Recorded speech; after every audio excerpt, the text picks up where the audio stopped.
Hello and welcome to Talk of the Boat. I'm your host, Robert Yazbeck with Team Yazbeck at Coldwell Banker. Today we've got a special show for you. We're going to do things a little differently, and we are going to answer some questions that we get frequently with our buyer's agent, Cole Helberg. Hello.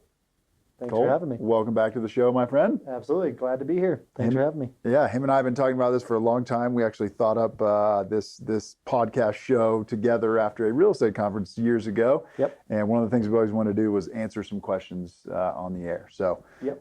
We've put together a list of some of the top questions we're receiving from our clients right now, and here to share the answers with you. Thanks for joining us. Here we go. Okay, here we go. I will start. This is one that, we're both getting from time to time. Cole works primarily with buyers. I work primarily with sellers. So we got a little different spin on these things. But one of the questions is, I'd love to sell, but where would I go?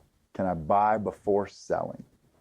Well, my follow-up question to that would obviously be, Robert, do you need the proceeds from the sale of your home to purchase your next house? Right, that's the key. So let's say, for argument's sake, yes. Okay. I need to, You need to I sell. need the proceeds to buy. Okay, cool. So the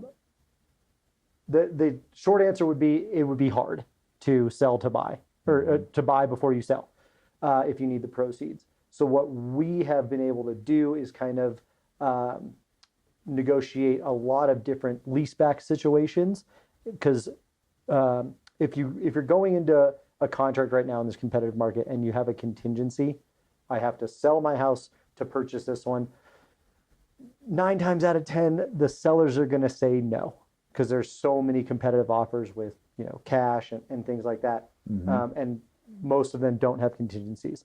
Right. So what we've been able to do is, as your selling agent, like we're helping you sell your house, we're able to negotiate, because you're able to dictate those terms, negotiate big leaseback situations so that you can, or extend possessions, or things like that, so that you can go shopping with cash. Right. So that's been really huge for us to do. And then you can go, hey, all right, cool. Here's my house. It's for sale. I closed. I have cash in hand. And then you can go make really strong offers. Yes. So the short answer to can I buy before I sell is you can, if you can. But right now it's hard. So if you need those proceeds, we've definitely been able to work that out and help you out on that end. So yeah, that's key. That's kind of one of the neat things that's happened for sellers in this crazy hot market, is that delayed possessions or leasebacks have pretty much become commonplace. And buyers are expecting it. And buyers are offering it. Right. That's what's making great. their offers stronger. Yeah. So a lot of buyers realize that. Totally. Yeah, and they're giving the seller time to go shop. At least 30 days is like the norm right now. Oh yeah, 30 to 60 days, no brainer. Yeah. And we've negotiated up to 6, 9, 12 months multiple times. So and then where would I go? I'd love to sell, but where would I go? So that part of it, is tricky, right? I'll touch on it a bit. Obviously, there's very little inventory on the market, but the thing I'm stressing that people try to put in perspective is that we're dealing with record sales, right? So there's inventory, it's just selling faster. Right. And a lot of properties are selling before they hit the market. So, we're not sitting back waiting for properties to hit the market. Right. We're going out and finding properties for our buyers. Yeah, we've developed over the last, I guess it started kind of right when, the elephant in the room word, COVID, right when COVID started, we had to kind of change things up the way we did things. So we've been, I guess over the last 2 years, been developing this process to find off-market properties for our clients, because a lot of times, what agents are doing is just letting stuff hit the market, and their clients are seeing it at the same time as everybody else, and then having to compete. So we've been able to, we did, I think, we calculated like 30% of our transactions last year were off-market. Double-sided, off-market. So we were able to help that many clients not necessarily have to compete, which was huge. And in this competitive market, that's like, it's huge. They couldn't stress how helpful it was for them not have to go so far over asking or whatever, and the sellers understand that too, that hey, if I'm not going to market, I want X amount for my house. Those buyers are willing to go there and not have to go through the stress of 26 offers. Yep. You know, so Exactly. it's been a huge game changer for us for sure. Yeah. So if we know what you're looking for, we can go out and find you properties that you may not have to compete on and just bring inventory to your attention before it, goes under contract. Right. Exactly. Yeah. Cool. Perfect. So number two. Number two. So one that I know, we go on listing appointments with Robert all the time, and the sellers always ask, how much updating should I do to my home before I list it? So this is, loaded question as all of these are, and it depends, right? The answer is it depends. Is your house, fairly new? Is it, how old is it, right? How updated is it? I can tell you there's a disproportionate number of buyers in this market looking to purchase homes that are completely updated, right? Preferably new. There's very little new inventory in our market below $2 million, so that's really not an issue unless you're in a higher price range. But people want things that are totally done. So in a perfect world, you update your property, to the nines, right? Absolutely. And you do everything. Most people, however, don't come to us at that stage in the process, right? Right. And we wish they did, by the way. If you're thinking about selling in the next 3 years, please contact us today so we can help you, set your property up correctly for that time. And we can hook you up with a good painter. Yeah, exactly. We know some contractors and we can help you figure all that out. But basically, most people come to us a little later in the game. They're thinking about selling, in a few months, and it's tough to find contractors and whatnot in Steamboat. So then it comes down to how much work do you do? And is it worth it to do some work if you're not going to go all the way? And I would say, yes, it really is. I think, just about anything you have the bandwidth for and the resources for and the patience to deal with right now is a benefit. Yep. Even if it's just paint and staging and decluttering and all that kind of stuff. Every bit of energy that you put into preparing your home for sale right now, in my opinion, because the market's so hot, you're going to get back. Absolutely. And from the buy side, buyers right now are, like you said, are paying a disproportionate amount to not have to do anything. Right. So it's definitely worth it to take a little bit of extra time, even if it's just a little extra week before you go on the market, to make it look really great. Absolutely. So that first opinion of your house is like, wow. Add the little wow factor. Staging is huge. So definitely. Staging is key. I mean, purchasing a home is an emotional decision first, right? So we're trying to evoke emotion with your listing. When the buyers come in, they get excited, and then they figure out how to buy your house after that, right? And they justify the purchase and the expense and all that kind of stuff. So absolutely. So kitchens and baths are obviously key if you're going to do a little bit of work, and we can come in and tell you exactly, what to do and what not to do if you've got a certain amount of time, certain amount of resources. Countertops sometimes are good. If your cabinets are in good shape, you can put new countertops on and be really looking good and have a huge upgrade. And you can always just paint your your cabinets. Yep, painting cabinets is key. Flooring is huge, right? If you got old carpet, don't fall into this trap. A lot of sellers will say, well, somebody's just going to come remodel my house anyway, so why should I do anything, right? Right. We beg to differ. Totally. A lot of people do not want to lift a finger. They want to move here, get back to work, sometimes not live in a construction zone. Right, right.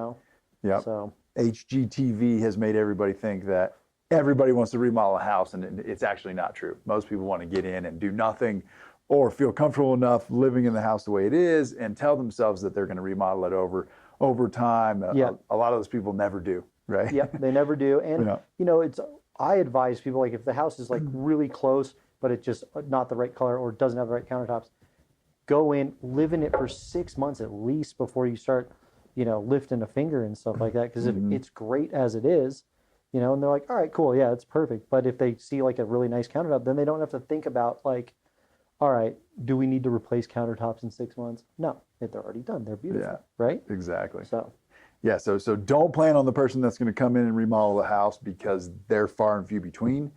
Most people want it to be ready to go, move in ready, whatever you want to call it. So anything and everything you can do to your house is worth it in this market, and we can help you figure out where to start and where to stop and that kind of thing. Totally. All right, question number 3.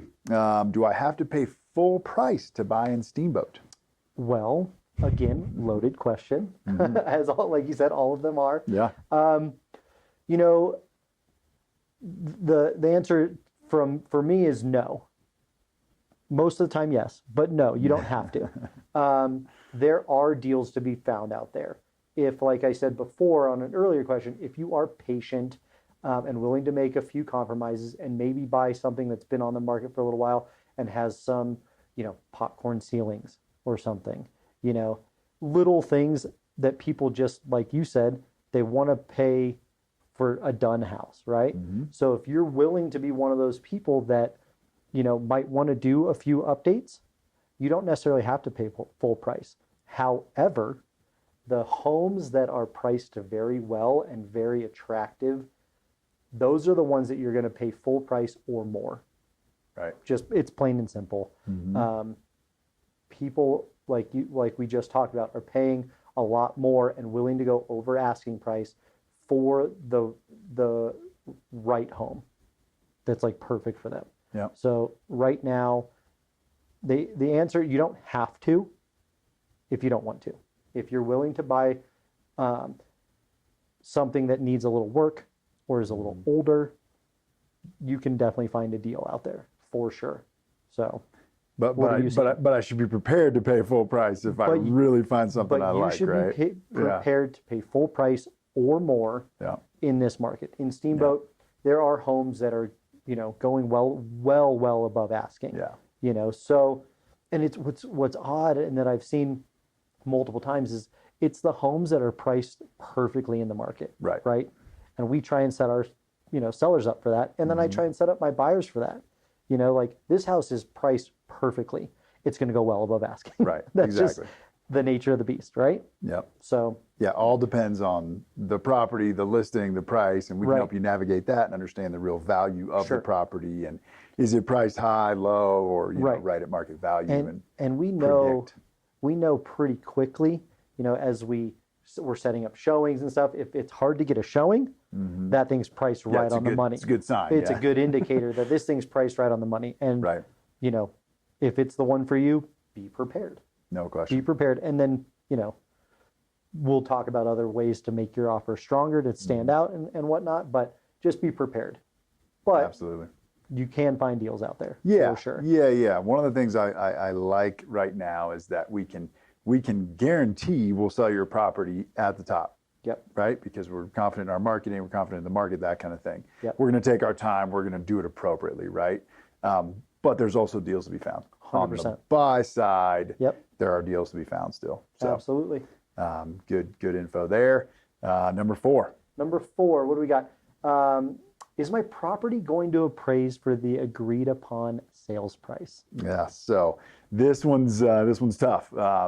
In this case, yes, still it depends, but for the most part, you can count on it not appraising at the agreed upon sales price, unless it's land or commercial. Right. So, but residential. So what happens in that case? Yep. So, and they've been dealing with this in the Front Range for years and years and years, before COVID, when Steamboat wasn't really, in this situation. But basically, the appraisers cannot keep up with the market, right? They're under a lot of scrutiny. They have a lot of regulations, that they have to work within, right? So they are behind the market a little bit. People are coming in. A property is obviously worth whatever somebody's willing to pay for it, but the appraisers can't just, move as fast as the market does. So most residential properties right now are not appraising. The appraisals are coming in low. However, most buyers know that they need to cover the appraisal gap, as we call it. Right. And in some cases, if we get multiple offers on a listing, we're countering out appraisal altogether. Right. So a lot of buyers go in without an appraisal contingency, or what we call appraisal gap coverage, where they say that they'll cover up to a certain amount in the difference between the agreed upon sales price and the appraised value. Right. And that's for I would say most of my clients at 75%. If you have the cash to do that, it's definitely recommended. And we are doing that, I would say 75% of the time, Yeah. Unless, it's like, it's a cookie cutter condo or something that's like, oh, there's 10 of these sales, it's going to appraise, which that does happen, Right. but most of the properties, like you said, are moving too fast. Like everything's moving too fast. So buyers definitely are set up and aware that they need to make that little, all right, how much cash can we go above and beyond the appraised value? Exactly. So, and a lot of cash purchases, which we deal with, half of our transactions are cash purchases. Right. A lot of those don't have appraisal in them at all. Right. So there's a lot of transactions that you don't have to deal with appraisal. If you're putting enough money down or you're paying cash, no issue at all. But just so everybody knows, your options are still, fully open as a buyer. If the property doesn't appraise and you don't have appraisal gap coverage in there and you've retained your appraisal contingency, you can still object. Oh, absolutely. Right? Absolutely. 100%.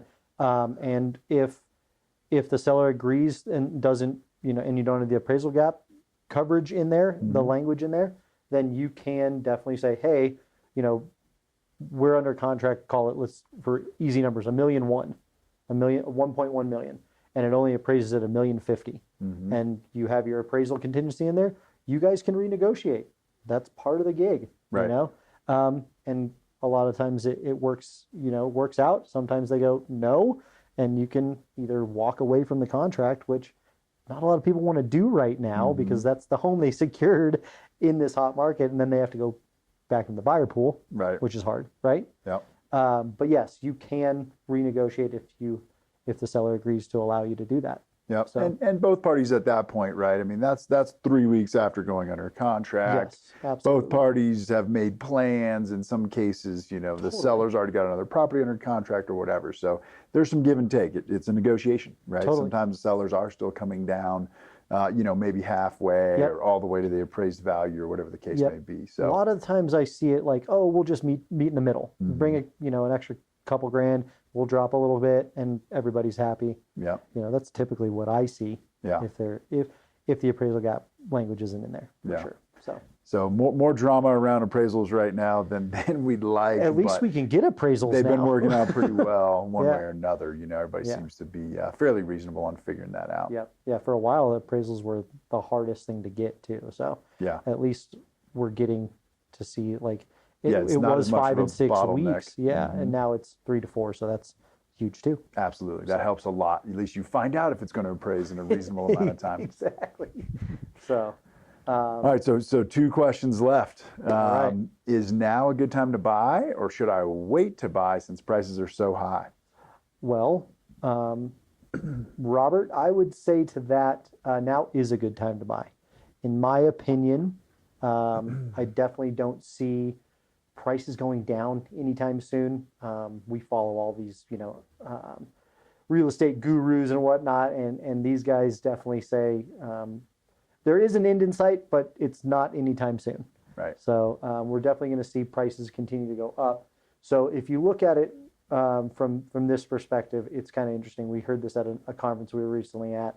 We talked about it on a podcast a while back, but this guy in Silicon Valley kind of changed the way we looked at things, which was really kind of interesting, that it is a buyer's market right now.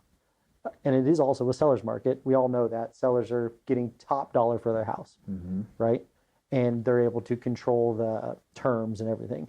But if you look at prices continuing to go up, if you bought something now, in a year or two, you're going to be pumped up. You're going to be super happy with your purchase. Exactly.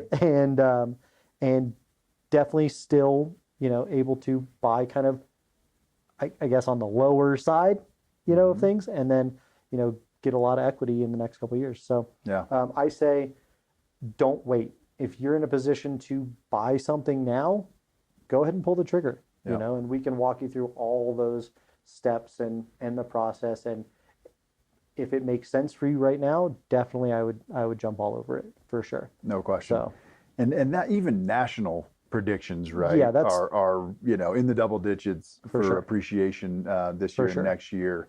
But here in Steamboat, it's probably even more exaggerated because we've got Alterra pumping hundreds of millions of dollars into the ski area improvements. We're one of their top 5 out of their 15 resorts that they're investing in. Right. You know, so we've got major improvements happening on the mountain, which is a big deal in a small town like this. We're going to have one of we're getting a new gondola. If you don't know, look into all this stuff. We're getting a new gondola. We have new acreage. They did a whole new base area. They're going to put a ice skating rink in there. Man, it's just top notch. So all that stuff is in our favor for sure. Yeah, exactly. And fortunately and unfortunately, you know, to not leave out our local friends, you know what I mean? A lot of people have discovered Steamboat in the last couple of years, right? Yeah, and I would say a new demographic even, right? So for sure. People coming from, you know, these urban areas looking for second home, vacation home, or relocating to little old Steamboat, you know. Definitely. It's hard to predict, but I think the numbers are a little lopsided, right? There's a lot of people learning about Steamboat and moving here. So totally. Yeah, in the last couple of years, see more appreciation than the national averages. Yeah, in the last couple of years, I was going to say that we relocated, I would say at least 20 families from whether it was the Front Range or Chicago or New York. Lots of people from California, you know, they're all coming to Colorado. Yeah. And Steamboat in general, like Steamboat's like the new spot. So yeah, our prices aren't, you know, predicting to go down by any means. They're on the way up, we think, continuously for the next at least couple of years. Yep. And a lot of investors are looking to buy still. And that's always a good sign. I'm personally looking to buy. You know what I mean? Like in this market. So absolutely. We believe that prices are going to keep going up. So yeah, it's probably a really good time to buy still if you haven't done so already. Yeah, absolutely. All right. So last final question that we have for you. As a buyer's agent, I'm always looking for properties for my clients. And I talk to a lot of for sale by owners. And they always ask, well, why do I need an agent in this hot market? So to you, Robert, why do I need an agent in this hot market? Absolutely. Great question. And I would say, you know, to be totally candid, you don't necessarily need an agent in this hot market, right? Okay. You can probably sell your house on your own. You know, if you've got the time and the energy to learn how to do it and deal with all the, you know, ups and downs and logistics and doing the heavy lifting yourself, you know, but if you're that kind of person, DIY kind of person, you could probably sell your house in this market. The question is, will you get top dollar, right? Right. And so my question back to that is, you know, it depends. Do you want to sell your property for top dollar? If you do, then you do need an agent in this market. And the reason is we can, you know, market your property and get it out to a much greater number of qualified buyers in a much more condensed time period, right? I don't care how, you know, good you are at marketing or whatever yourself, to not be a professional listing the property in this market, you know, is going to put somewhat of a cap and limit the number of people you're going to get the property out to. Yeah, but there's so many online services that I can use, right? Right. Why can't I just use those? Yeah, that's a whole nother podcast we could go into at some point, you know, why Zillow doesn't really favor well for sale by owners, you know, because they charge realtors to advertise there, you know, so they're giving all the leads to realtors anyway. But regardless, to be on the MLS, to have all the marketing happening at the same time, to have all the timing happening at the same time, basically, simple answer is we can get the property out to more people in less time and, you know, show it in its best light. Therefore, the perceived value of the property is going to be higher after we do our marketing, right? We're going to get more people looking at it in a shorter period of time. So we're going to get more offers, right, in a shorter period of time. And therefore, we're going to negotiate for a higher price. The difference between one offer and two offers at the same time is night and day, right? If there's two people competing, they're liable to spend way more money. And all the way up the line, the difference between two offers and three offers is dramatic. Three offers and four offers, you know what I mean? So if we can get multiple people interested at the same time, we're liable to sell for a lot more money than the asking price even, which is really difficult to do as a you know, for sale by owner. Yeah. Absolutely. I agree with all of that. Yeah. For sure.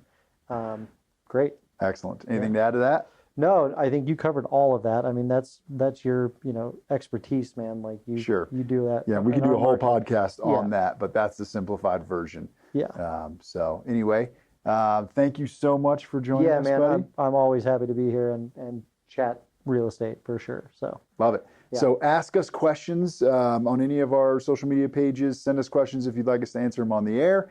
We appreciate you joining us, and we look forward to answering some more questions in about a month. And we'll see you next week for another guest. Thanks for joining us.